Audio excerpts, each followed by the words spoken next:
सब संतों ने नमः पार्वती पते हर हर महादेव।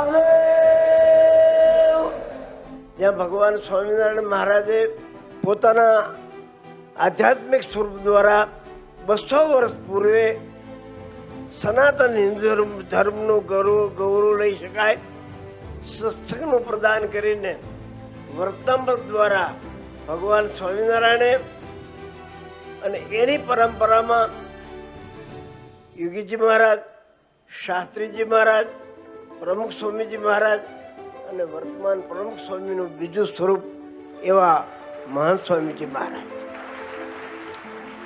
ભારતીય સંસ્કૃતિનું ભાતીગળ સંસ્કારનું ભાતું આપણને સૌને પીરસે છે.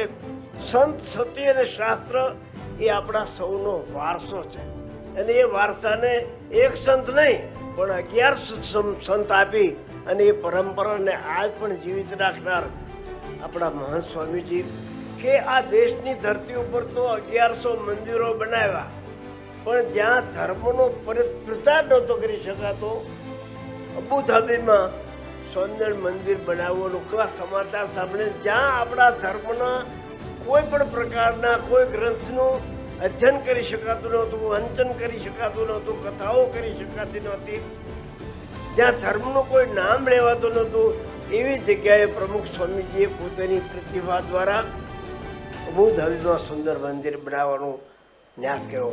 જૂના અખાડા એટલે મને જૂના અખાડાનો મહામંડલેશ્વર ઘોષિત કર્યો ને, પણ મને કોઈ વ્યસન નથી. એનું મોટામાં મોટું કારણ છે આ શરીરના માતા પિતાઓ એ પણ સ્વામિનારાયણના સત્સંગી હતા.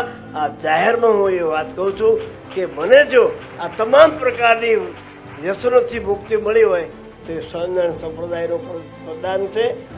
નમઃ પાર્વતી પતે હર હર મહાદેવ.